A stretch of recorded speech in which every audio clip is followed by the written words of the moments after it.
Allah tidak pernah tinggalkan Anda. Mungkin ini ujian untuk membuat Anda lebih hebat lagi di masa depan. Kalau Anda tidak tahan bantingan yang sekarang, bagaimana Anda bisa mengatasi pelintiran yang akan datang?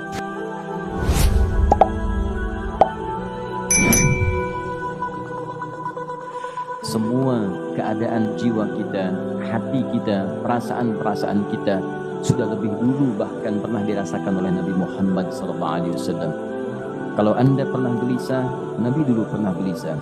Kalau Anda bahagia, Nabi juga pernah bahagia. Kalau Anda merasakan kekhawatiran, Nabi dulu pernah khawatir. Dan miniatur kehidupan kita sudah dicontohkan dalam perjalanan kehidupan Nabi Muhammad SAW agar kita bisa belajar mengatasi problematika kehidupan.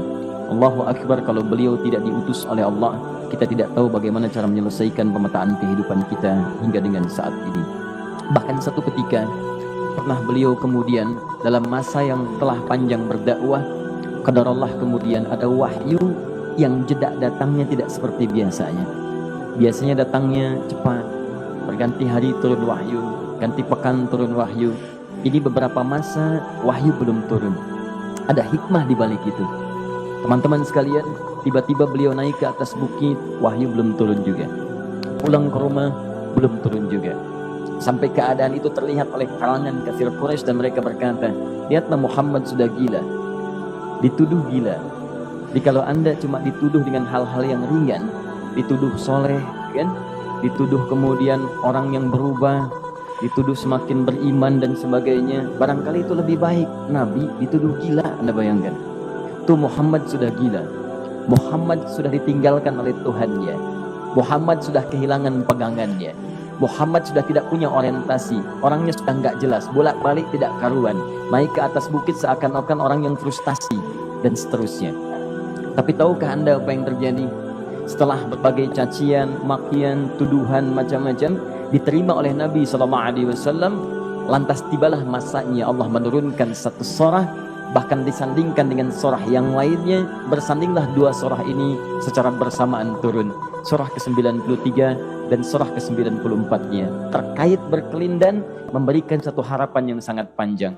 Kata Allah, wadduha wal-laili idza saja ma wadda'aka rabbuka wa ma qala walal akhiratu khairul laka minal ula walasawfa yu'tika rabbuka fatarda alam yajidka yatiman fa'awa wa wajadaka dhallan fahada wa wajadaka 'ailan fa'aghna fa ammal yatima fala taqhar wa ammas sa'ila fala tanhar wa amma bi ni'mati rabbika fahaddith.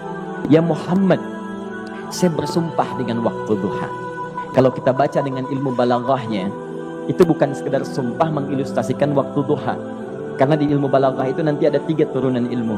Ada disebut ilmu ma'ani, ilmu mencari kata-kata sehingga ungkapannya sesuai untuk disampaikan. Mana kata-kata yang tepat untuk disampaikan dalam konteks yang ingin dibicarakan. Itu ma'ani namanya. Kemudian setelahnya ada ilmu bayan, bagaimana mengemas kosakata yang bagus ini sehingga bisa disampaikan dengan jelas, orang tidak bingung menerimanya, paham maksudnya. Kemudian setelah itu kadang-kadang jelas kalimatnya, tapi kedengarannya tidak indah. Woi, rapatkan, woi, apa belum paham juga? Rapatkan sah. Memang jelas, tapi nggak ngenakin. Maka bagaimana caranya disampaikan dengan jelas, tapi hati kita terasa nyaman, memuji. Rasanya nyaman diserahkan kepada Allah, tapi ada kebahagiaan, disampaikan tidak terasa tergurui, diperintahkan serasanya diberikan jalan untuk mendapatkan kebaikan. Maka yang ketiga disebut dengan ilmu badi' namanya. Ilmu menghiasi kalimat yang disampaikan sehingga terasa dengan nikmat. Turunannya nanti ada majaz namanya.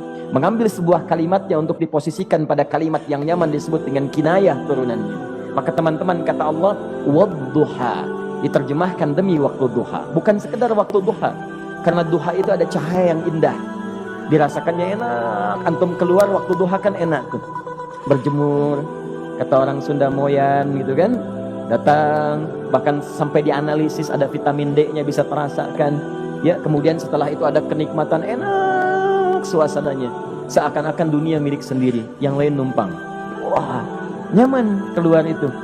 Baik, jadi wadduha itu ingin bersumpah mengilustrasikan waktu kenyamanan yang pernah dilalui.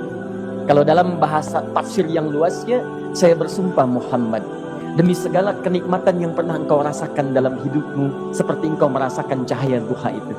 Engkau pernah senang, saya bersumpah dengan kesenanganmu. Engkau pernah tenang, saya bersumpah dengan ketenanganmu. Engkau pernah nyaman, saya bersumpah dengan kenyamanan yang pernah engkau rasakan. Wal-laili idza saja. Dan aku pun bersumpah demi gelapnya malam. Demikian terjemahannya. Bukan sekedar gelapnya malam, saja itu sesuatu yang pekat.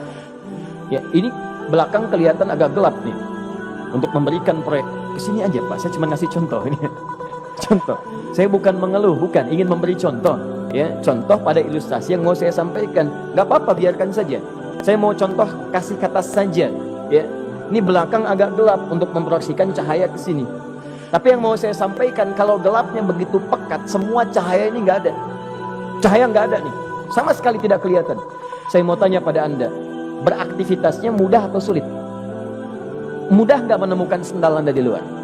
Belum tentu. Menemukan jalan keluar pun belum tentu mudah. Anda mesti meraba-raba jalan. Anda mesti kemudian melihat sesuatu dengan pandangan mata hati Anda. Raba, dan sebagainya. Sampai menemukan jalan itu pun belum tentu benar. Itulah yang disebut dengan gelapnya malam saja pekat. Kadang-kadang ada orang yang menghadapi satu kesulitan yang pekat, suasananya siang. Cuman karena masalahnya begitu pekat, seakan-akan membuat diri dia gelap. Jalan susah, limbung gitu. Kenapa gelap ya? Adalah terang. Karena masalah menggelimuti dirinya, seakan-akan dia diselimuti masalah yang gelap. Bimbang dia, makan gak enak, minum gak nyaman, dan seterusnya. Ya, biasanya makan ayam tenang, ini dikasih yang lebih enak juga rasanya pahit. Gak enak zamannya. Maka kalau kita ilustrasikan dalam suasana tadi Muhammad, saya bersumpah, engkau pernah hidup nyaman, ataupun engkau mengalami masalah yang sangat pekat dalam kehidupan. Engkau alami sesuatu yang dahsyat, sampai engkau bingung, bimbang, pekat, mereka menuduhmu dengan macam-macam. Ma wadda'aka rabbuka wa ma qala. Saya pastikan kepadamu, dalam keadaan nyamanmu seperti dulu, ataupun engkau bimbang seperti sekarang, Tuhanmu tidak akan pernah meninggalkanmu ataupun menuduhmu gila. Orang-orang yang dekat dengan Allah Subhanahu wa ta'ala, maka Allah akan menjaganya, baik dalam keadaan yang tenang dan nyaman, ataupun dalam kesulitan yang luar biasa. Walal akhiratu khairul laka minal ula. Nanti saya akan tunjukkan kepadamu, jika kamu telah tabah dan sabar menerima cacian mereka, menerima tuduhan mereka, gak apa-apa, ini kan muqaddimah. Masa kamu masih panjang. Kamu masih panjang dalam berdakwah, kehidupan kamu masih panjang membawa tugas dan misi. Kalau kamu belum bersabar pada yang sekarang, bagaimana dengan yang di masa depan? Tapi saya pastikan kepadamu, jangankan yang seperti ini, masalah pekat yang paling hebat pun kamu akan hadapi, yang membuat kamu sedemikian sulit lebih daripada ini, yakinkan pada jiwamu, aku tidak akan pernah meninggalkanmu. Ini prinsip dalam kehidupan kita. Jika Anda menggantungkan hidup kepada Allah, Anda bersandar dengan baik kepada Allah, maka ayat ini akan mengatakan, teman-teman sekalian, Allah tidak akan pernah meninggalkan Anda dalam setiap kehidupan Anda. Nanti, sekarang perjuangan, kata Allah, walal akhiratu khairul laka minal ula. Nanti saat kamu tiba di akhirat, saya akan tunjukkan kepadamu ada yang lebih hebat yang tidak pernah kau rasakan sebelumnya saat di bumi. Tidak akan ada lagi kesulitan yang kamu hadapi. Tidak akan ada lagi cacian yang kamu kemudian hadapi. Tidak ada lagi kemudian tuduhan yang kemudian kamu rasakan. Aku akan berikan apapun yang kamu inginkan sampai kamu puas. Wala sawfa yu'tika rabbuka fatarda. Nanti kamu pengen apapun, aku berikan. Kalau saufa masih ada jeda, ya. Kalau bahasanya wa yu'tika mungkin seketika. Tapi ketika mengatakan saufa, artinya bukan saat ini Muhammad. Sekarang pun aku berikan, tapi nanti yang di akhirat aku berikan sampai kamu merasa puas. Ayo minta apa saja. Hadir, hadir, hadir, hadir. Tapi yang paling indah, kalau kamu tidak percaya, alam yajidka yatiman fa'awa. Cobalah ingat, kalau sekarang sedang susah, coba ingat dulu. Bukankah saat kamu yatim, aku yang merawat sampai kamu tidak merasakan kegelisahan itu? Lahir bapak tidak ada, aku cukupkan dengan kakek. Kakek meninggal, aku hadirkan ibu dan paman hadir di sekitaranmu. Ibu meninggal, ada kakek. Kakek meninggal, ada paman. Dan Khadijah hadir di sekitaranmu. Bukankah aku rawat pada saat itu? Wajadaka dhallan fahada. Kamu sedang bingung, sedang susah, bukankah sering aku berikan petunjuk kepadamu? Wajadaka ailan fa'aghna. Kamu merasakan kesulitan, lahir dalam keadaan yatim, tidak ada pendukung, maka aku jadikan kaya. Bukankah saat kamu menikah dengan Khadijah, aku tambahkan lagi pendukung untuk misi dakwahmu? Ini pesan dalam Al-Quran. Kalau Anda sedang merasa susah, kalau ingin menenangkan diri, ingat-ingat yang baik-baik yang dulu. Kalau Anda sedang jatuh dalam bisnis, ingat-ingat saat Anda meningkat dalam bisnis Anda. Allah tidak pernah tinggalkan Anda. Mungkin ini ujian untuk membuat Anda lebih hebat lagi di masa depan. Kalau Anda tidak tahan bantingan yang sekarang, bagaimana Anda bisa mengatasi pelintiran yang akan datang? Karena dalam kehidupan bukan cuma dibanting. Anda mungkin mengalami penyingkiran, penyungkuran, lipatan, guntingan, bantingan, macam-macam. Jadi kalau satu gaya belum bisa Anda atasi, bagaimana Anda bisa berharap mendapatkan turunan yang lainnya? Selalu ingat bahwa jika hidup Anda ingin tampil gaya, Anda harus merasakan tekanan dalam kehidupan. Karena F selalu berbanding lurus dengan P, hukum Pascalnya. Gaya berbanding lurus dengan tekanan. Orang yang ingin tampil gaya dalam kehidupan, maka dia mesti siap menghadapi tantangan-tantangan hidup yang diatasi. Turun ayat sampai ujungnya. Jadi kalau kamu sudah begini lagi, jangan pernah kamu membentak orang lain. Jangan pernah merendahkan orang lain. Karena Allah pun menjaga setiap hamba sepanjang ia mendekat kepadamu. Setelah itulah turun kemudian surah Al-Insyirah. Alam nashrah lakas sadra. Antum kenal Nabi Musa? Baik. Tapi agak lumayan lah. Tadi saya di Soreang kenal Fir'aun. Di sini Musa. Baik, alhamdulillah. Perhatikan ya, dahsyatnya pemberian Allah kepada Nabi Muhammad SAW. Nabi Musa alaihi salam, dan seringkali kita bacakan untuk memohon kepada Allah. Rabbi syrahli sadri. Perhatikan baik-baik. Ini keunggulan Nabi Muhammad SAW dibanding Nabi Musa alaihissalam. Dua-duanya Nabi, Rasul, tapi masing-masing punya keistimewaan. Musa, Nabi, berdakwah, memohon kepada Allah kelapangan hati. Rabbi syrahli sadri. Ya Allah, tolong lapangkan hatiku nih. Kenapa mesti lapang? Karena pasti Musa merasakan nih. Saya tahu betul karakter Fir'aun.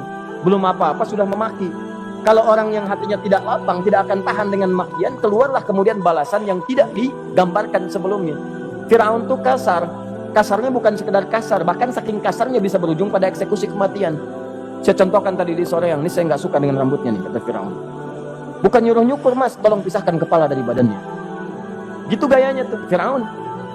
Ya, bukan nggak ngenakin, susah dengan Fir'aun itu. Jadi kalau belum apa-apa datang Musa ke situ, hatinya tidak seluas samudra, hatinya tidak lapang, cuman seluas gelas, tidak akan sabar menerima cacian Fir'aun. Begitu datang dicaci, dasar anak gak tahu diri, gak tahu malu, sudah saya rawat begini. Ya Allah, saya bosan dengarnya, matiin aja sekarang. Musa Nabi berdoa dikabulkan. Cuman kalau Fir'aun kemudian ajalnya misal wafat pada saat itu, tidak akan jadi contoh kepada kita untuk kekinian. Bagaimana orang yang bebal untuk bertobat kepada Allah Subhanahu wa ta'ala. Bagaimana penyimpangan dalam kedudukan. Bagaimana dia kemudian akrab dengan pengusaha yang gelap. Di pengusaha gelap berpartner dengan penguasa zalim. Sudah ada dari dulu. Pengusahanya disebut dengan Qarun. Kemudian mohon maaf, ya, yang pemimpinnya disebut dengan Fir'aun. Tokoh intelektualnya disebut dengan Haman. Makanya cerita ini komplit di Quran. Sudah ada. Di setiap persoalan dalam kehidupan masyarakat disebabkan tiga hal yang berkolaborasi. Kalau bukan penguasa zalim, berpartner dengan pengusaha gelap, ditopang oleh intelektual yang sembrono. Itu persoalan. Jadi kalau ada sekarang intelektual menyalahgunakan kepintarannya, dia terlambat, sudah ada Haman dulu. Dan gak usah bersaing, dia bisa bikin piramida, Anda belum tentu bisa membuatnya. Kalah Anda, masih kalah hebat. Ya, jadi kalau dititipkan sesuatu jangan disimbangkan. Yang ingin saya sampaikan, Musa mengatakan Rabbi syrahli sadri. Nabi berangkat berdoa dikabulkan oleh Allah. Nabi Muhammad belum minta, turun ayat Alam nashrah laka sadra. Yang ini minta Rabbi syrahli sadri. Nabi Muhammad alam nashrah laka sadra. Muhammad, mulai dari peristiwa sehingga engkau akan lebih sabar lagi menerima tantangan-tantangan dakwah. Mulai sejak itu jangankan dimaki, dilempar batu di Taif. Dari Mekah pergi ke Taif dengan Zaid kemudian. Sampai di Taif mendapatkan sesuatu yang tidak dibayangkan sebelumnya. Kalau cuma dihentikan saat mengajar, wajar. Ini dilempari batu. Anda bayangkan? Bisa kebayang nggak? Lempari batu tuh. Dilempar.